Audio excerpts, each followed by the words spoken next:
अब मैं बुलाना चाहूंगा, जैसा कि हम कहते हैं, हरियाणा की आन बान और शान सरदार गुरनाम सिंह चढ़ूनी जी को। और ये बात मैं बार बार कह रहा हूं कि जिस तरीके से लाला लाजपत राय के ऊपर जो लाठी बरसाई गई थी, वे लाठी अंग्रेजों के ताबूत में आखिरी कील साबित हुई थी।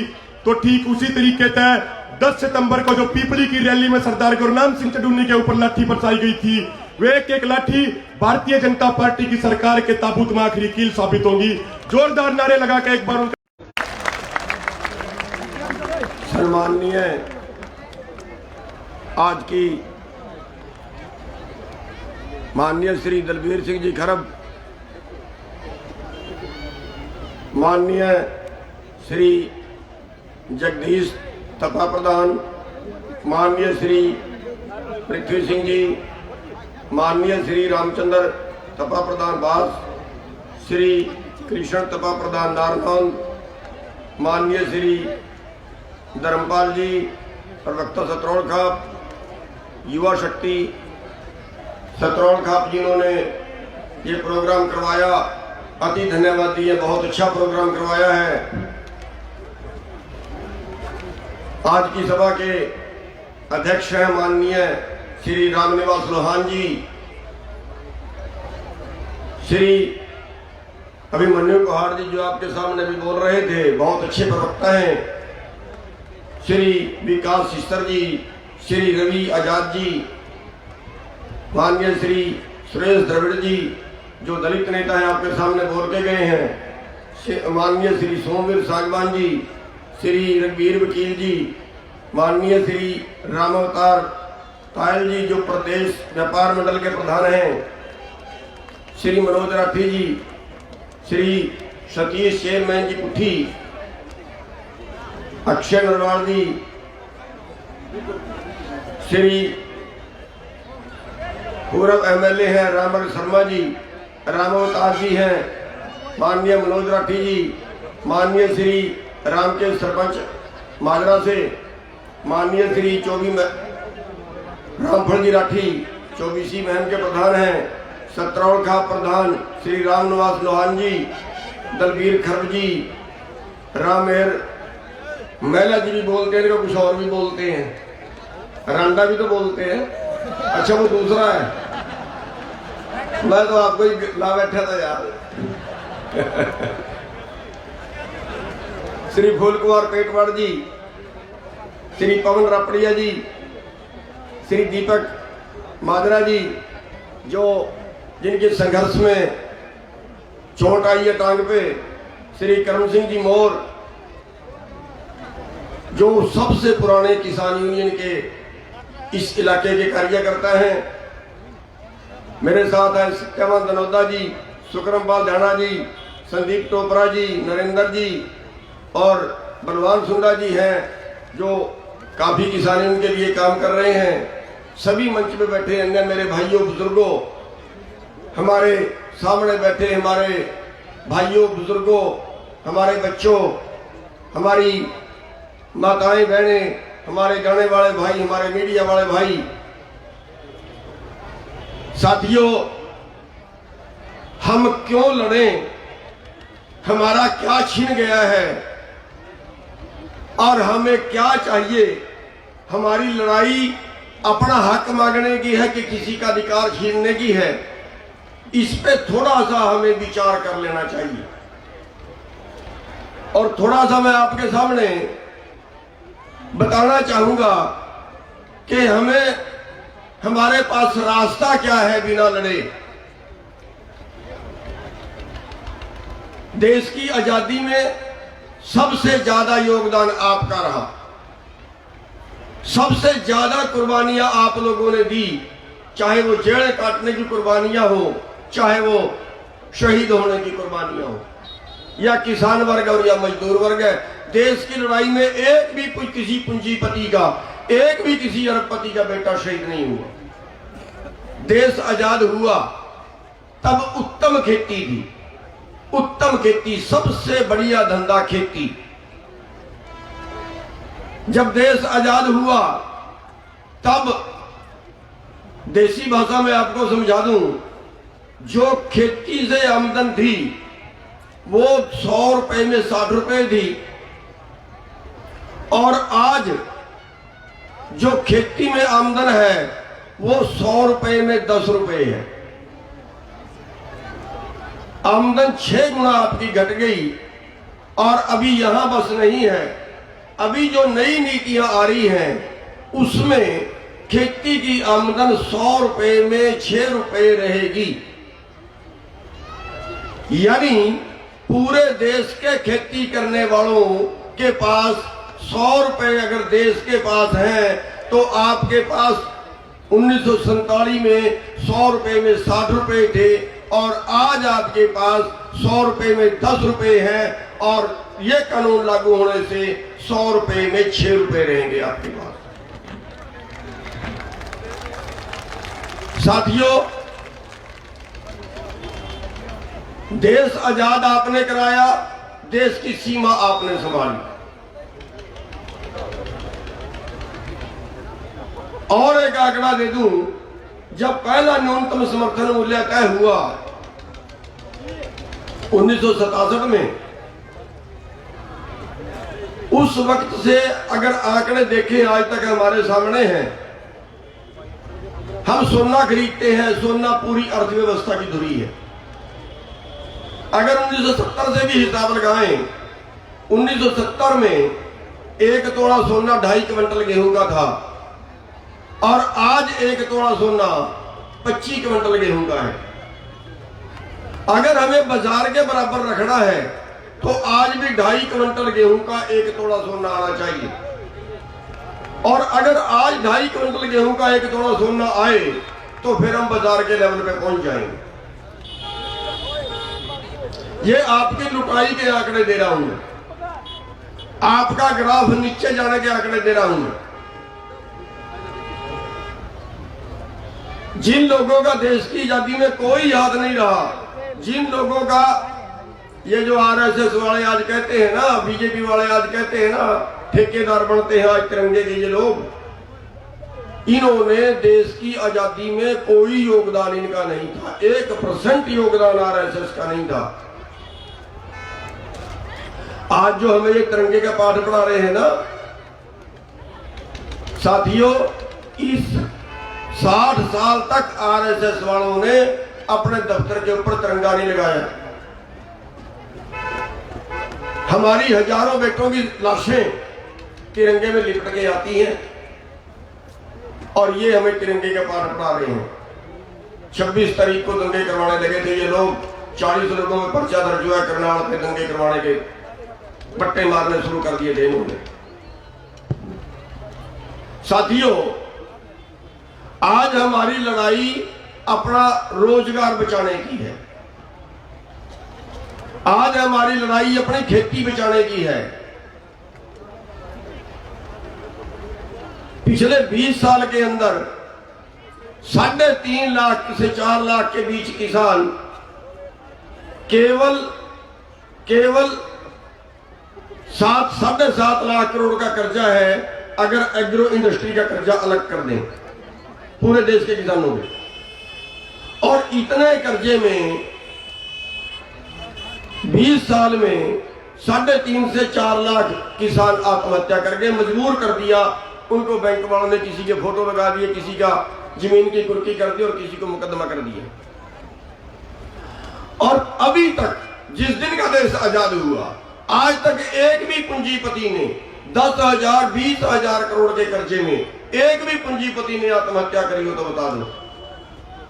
आज का जो आंकड़ा सामने आ रहा है वो ये है कि आज 15 लाख करोड़ रुपया 15 लाख करोड़ रुपया बड़े पूंजीपतियों ने बैंकों का मार लिया, जो वसूला नहीं जा सकता। यानी आपके टोटल कर्जे से 2 गुना उन्होंने मार लिया, जिसमें एक भी पूंजीपति जेल नहीं गया, जिसमें एक भी पूंजीपति ने आत्महत्या नहीं की। ये 2 तरह के कानून कैसे हैं हमारे देश में?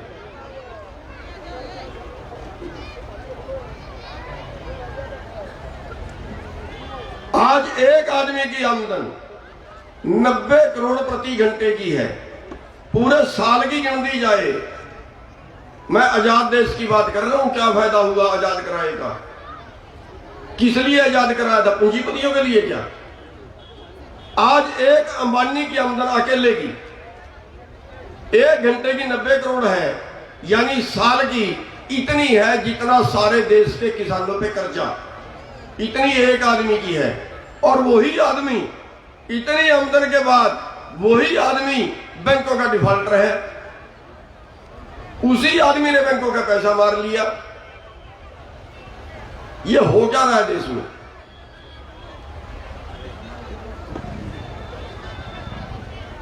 हमारे पास 2 चीजें हैं, एक हमारी फसल है और एक हमारी मजदूरी है। दोनों चीजों की हालत देख लीजिए।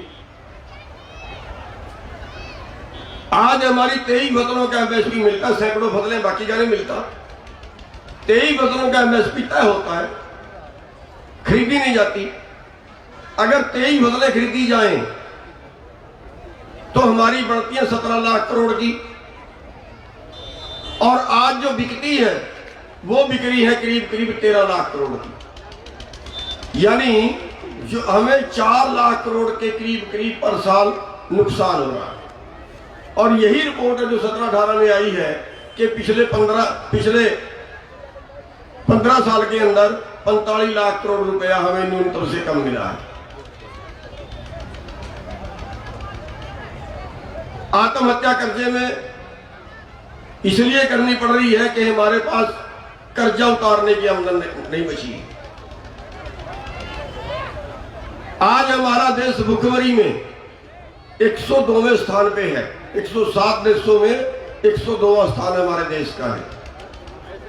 आज हमारे 45% बच्चे ऐसे हैं जिनकी बढ़वार कम है, जिनका वजन कम है, जिनको हम पूरी खुराक नहीं दे पाए।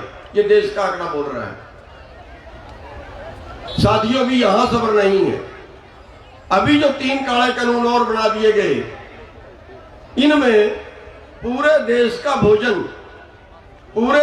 भोजन चंद पूंजीपतियों के गोदामों में कैद होगा। और फिर वो आपको बेचे ना बेचें, फिर वो आपको किस भाव में बेचें, फिर वो उसके रेट ऐसे बढ़ाएं जैसे आज पेट्रोल के रेट बढ़ रहे हैं, जैसे आज डीजल के रेट बढ़ रहे हैं। 4 साल पहले का उदाहरण है आपके सामने। महाराष्ट्र की सरकार ने दाल से स्टॉक सीमा हटाई थी, और दाल से स्टॉक सीमा हटाई थी तो 50 रुपए किलो वाली दाल 200 रुपए किलो में बेची थी। दाल उस साल में पिछले साल से ज्यादा था। अब अगर पूरे का पूरा खदान, पूरे का पूरा खाने वाली चीज, पूरे का पूरा भोजन अगर चंद पूंजीपतियों के गोदामों में कैद हो गया तो केवल पैदा करने वाले का नुकसान नहीं होगा। जो जमीन के मालिक हैं वो तो 75% अपने खेत में पैदा कर लेंगे, लेकिन जो मोल खरीद के खाने वाले हैं उनको तो सारे का सारा मोल खरीदना पड़ेगा। इसलिए ये लड़ाई केवल किसानों की नहीं है। ये जितने जो भी भोजन खाते हैं, चाहे वो शहर वाले हैं, चाहे वो दुकान वाले हैं, चाहे वो मजदूर भाई हैं, उन सभी की लड़ाई है और उन सभी को इस आंदोलन में साथ देना चाहिए। साथियों, अगर आज भुखमरी का ये हाल है तो ये मान लो कि करोड़ों लोग और भुखमरी का शिकार होंगे। और इसलिए हम इसको किसान आंदोलन नहीं, हम इसको धर्म युद्ध बोलते हैं। अगर आपके सहयोग करने से, अगर आपके इस आंदोलन में साथ देने से अगर करोड़ों लोगों की जान बचती है तो इससे बड़ा धर्म का, इससे बड़ा पुण्य का काम क्या हो सकता है।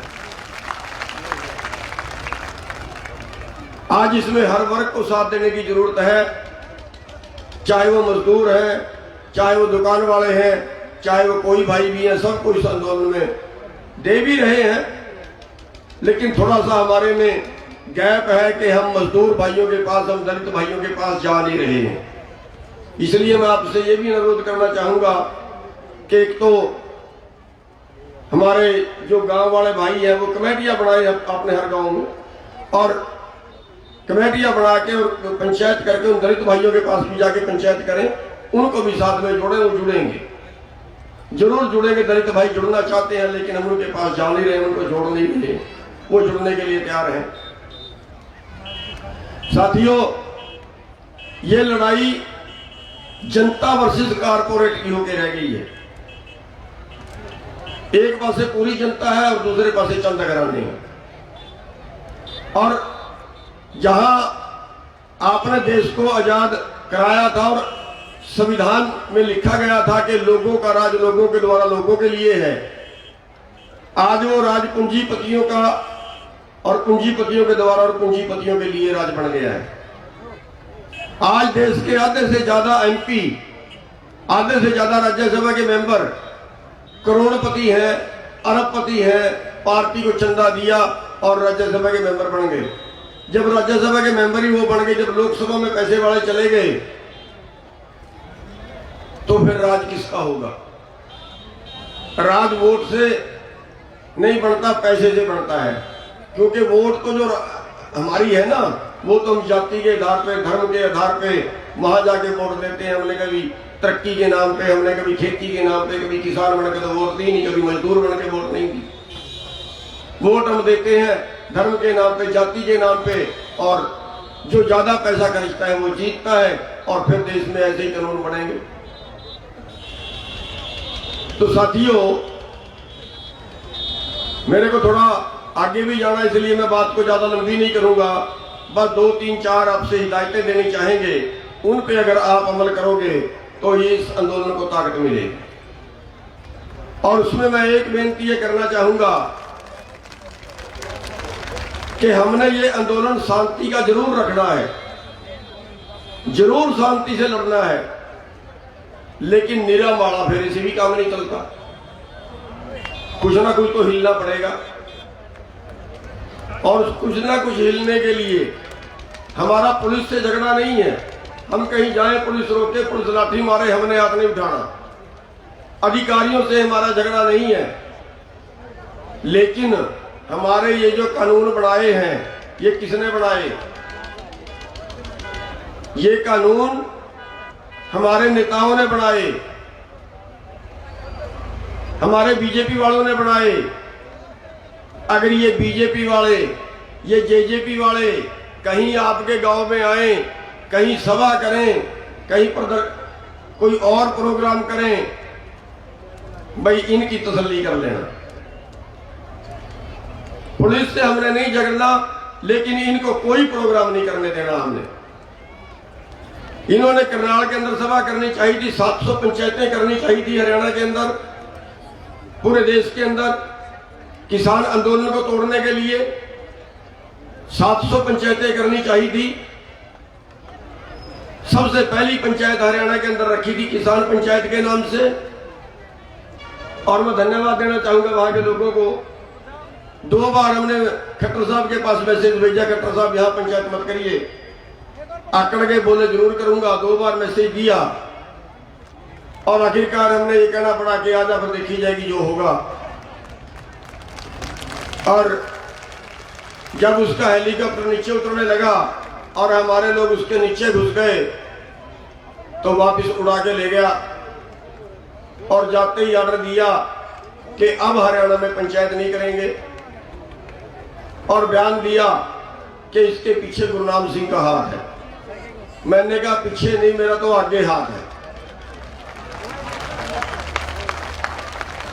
हमने पिपली में रैली करनी चाहिए, डंडे मारे, बैरिकेड लगाए, मुकदमे दर्ज किए, बहुत कुछ किया। दिल्ली में रैली करनी चाहिए, बैन कर दिया, घुसने नहीं देंगे, बैरिकेड लगाए। अंबाला से लेके दिल्ली तक 5 बैरिकेड थे, 5 तोड़े, डंडे मारे, पानी मारा, गैस मारी। अभी तक 30-35 मुकदमे 307 के दर्ज कर चुके हैं। तो जो लोग हमें हमारी राजधानी में नहीं जाने देते, जो लोग हमें रैली भी नहीं करने देते, जो लोग हमारे ऊपर इस तरह के मुकदमे बनाते हैं, लठ मारते हैं, क्या उनको हमें गांवों में घुसने देना चाहिए? भाई इनको गांव में मत घुसने देना, चाहे जेजेपी का हो और चाहे बीजेपी का हो। साथियों, आगे चुनाव आएगा, पंचायतों के भी आते हैं, दूसरे भी आते हैं। भाई जिस भाई ने इस आंदोलन में हमारा साथ ना दिया हो, इस धर्म युद्ध में जिस भाई ने साथ ना दिया हो, इस धर्म युद्ध में जो भाई ना साथ में लगा हो, इस आंदोलन में जो ना साथ में लगा हो, वो किसी भी चुनाव में खड़ जाए, चाहे पंची का हो, सरपंची का हो, चाहे वो एमएलए का हो, एमपी का हो, किसी भी चुनाव में खड़ जाए, उसको वोट मत देना और चाहे किसी को दे देना। साथियों,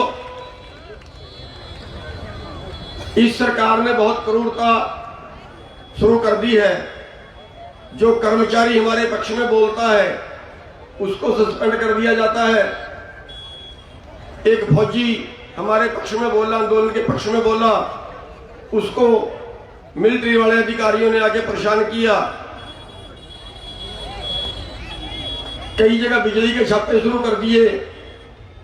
हमारे व्यापारी भाइयों ने बोलना शुरू कर दिया, उनके ऊपर इनकम टैक्स की रेड करवा दी। एक एमएलए ने बोला, उसके ऊपर इनकम टैक्स की रेड करवा रहे हैं, कुंडू के ऊपर कई दिन से चल रही है और ज्यादती भी कर रहे हैं। 90 साल का बुजुर्ग है, उसको बाहर तक नहीं निकलने दिया उन्होंने, औरतों के गहने तक उतरवा लिए, यहां तक ज्यादतियां भी कर रहे हैं।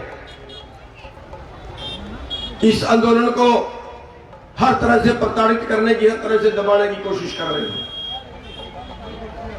साथियों, ये सत्ता का दुरुपयोग और ये गुंडागर्दी है, और ऊपर से बयान देते हैं कि भीड़ इकट्ठी करने से कानून नहीं टूटते। अरे भीड़ इकट्ठी करने से सरकार भी टूट जाती है, कानून तो किस खेत की मूली है। वो शायद भीड़ को जानते नहीं है कि भीड़ क्या कुछ कर सकती है, इसलिए इनको गाँव में मत घुसने देना। और साथियों, मुझे खुशी है कि हरियाणा के किसान जाग गए हैं। हरियाणा के किसान बहुत मुश्किल से जागते हैं,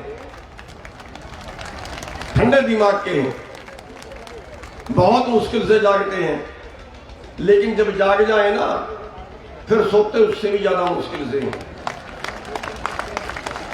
तो इसलिए अब हरियाणा के कंधों पे भार है कि हरियाणा वालों ने इसमें ज्यादा जोर लगाना है, हरियाणा वालों ने इसमें ज्यादा ताकत लगानी है।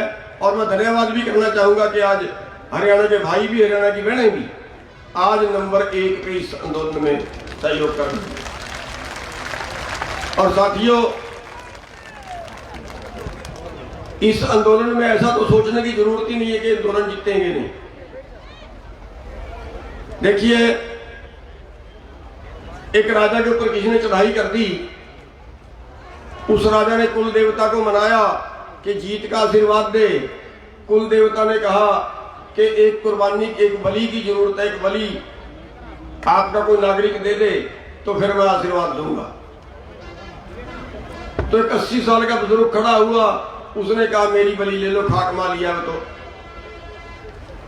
जब वो बलि देने के लिए आगे आया तो 50 साल का आदमी खड़ा हुआ, उसने कहा इस 80 साल के बुजुर्ग का तजर्बा बहुत है, मेरी तो भी तजर्बा बहुत ज्यादा नहीं है, इसलिए मेरी बलि दे। जब उसकी बलि लेने लगे तो 18 साल का नौजवान खड़ा हुआ और उसने कहा कि इसकी बलि मत लीजिए, इसमें तो अभी जान भी है, इसका तजर्बा भी है, मेरा अभी कोई तजर्बा नहीं है।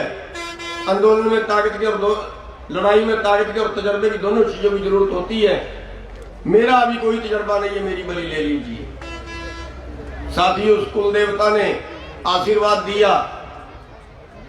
जहां का बच्चा भी, जहां का अधेड़ भी, जहां का बुजुर्ग भी बलिदान देने के लिए तैयार हो, वो राज्य कभी लड़ाई नहीं हार सकता। और साथियों, हमारी तो माताएं बहनें भी बलि देने के लिए तैयार हैं, फिर हम कैसे ये लड़ाई हार जाएंगे। साथियों, संयम की जरूरत है, आंदोलन लंबा चल सकता है, आगे हमारी फसल आ गई है। मैं आपसे निवेदन करना चाहूंगा कि हर गांव में कमेटी बनाएं, हर गांव में सिस्टम खड़ा करें कि आपके गांव से 20 आदमी 50 आदमी वहां पे धरने पे रहेंगे, 4 दिन वो बैठेंगे, दूसरे आ जाएंगे,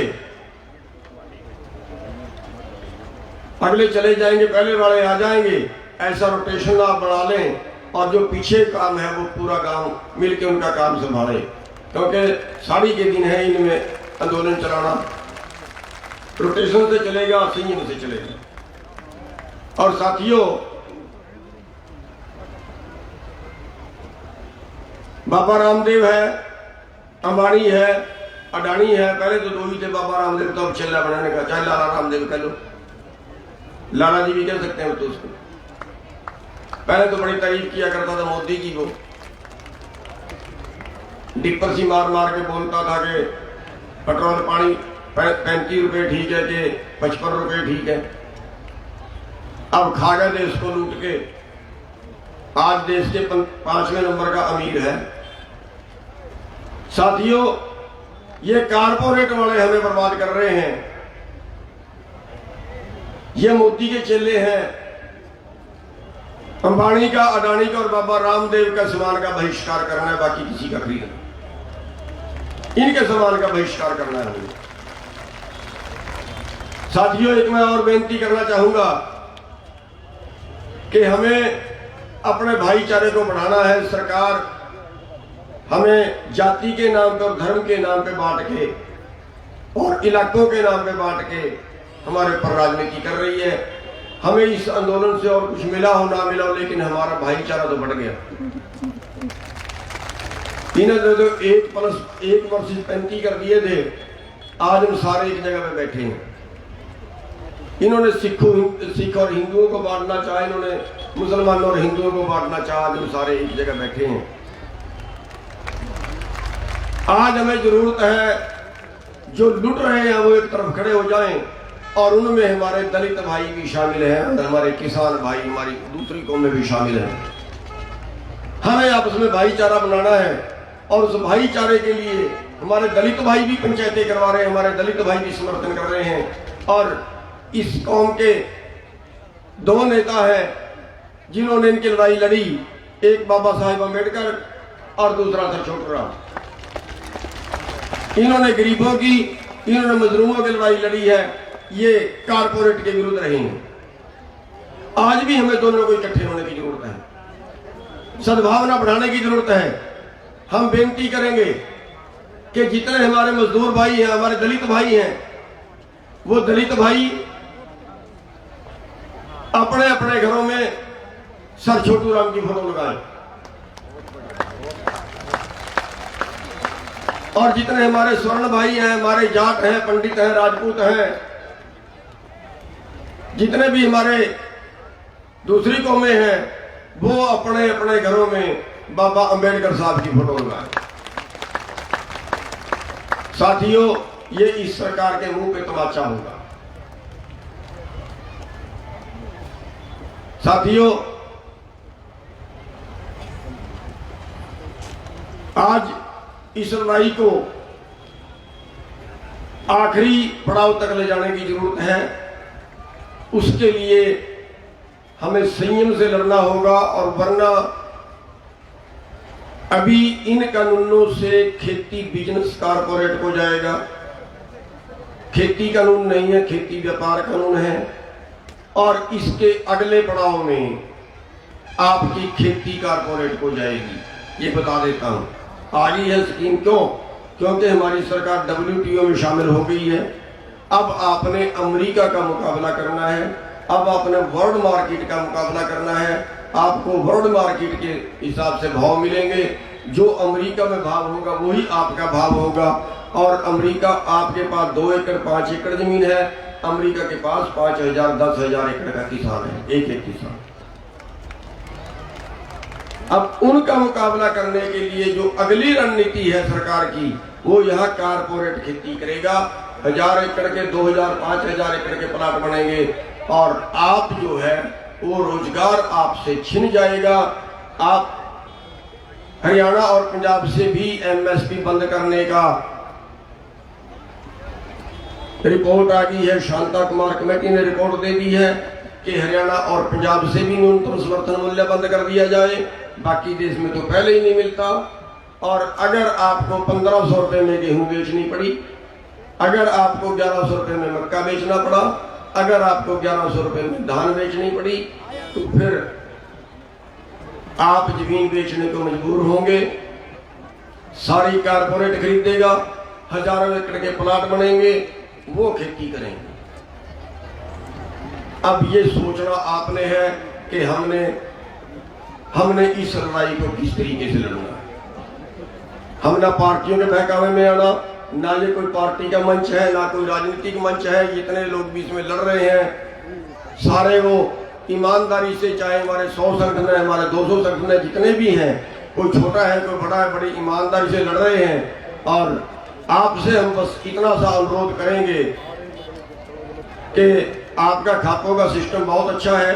वैसे तो हम हरियाणा में आके पंचायतें बंद करेंगे क्योंकि इनका ज़्यादा अच्छा असर नहीं पड़ रहा। अब तो आपको वहाँ पे पहरा देने की जरूरत है। आप वहाँ पे ज़्यादा से ज़्यादा लोगों की हाजिरी रखें और इस आंदोलन को लगातार आखिरी सांस तक लड़ें। ये आंदोलन हमने जरूर जीतना है। बस इतनी सी बातों के साथ मैं अपनी बात को समाप्त करना चाहूँगा। और भाई आपका जोश देखना है, कितना नारे लगवाऊंगा मैं, और नारा मुट्ठी बंद करके लगाना है।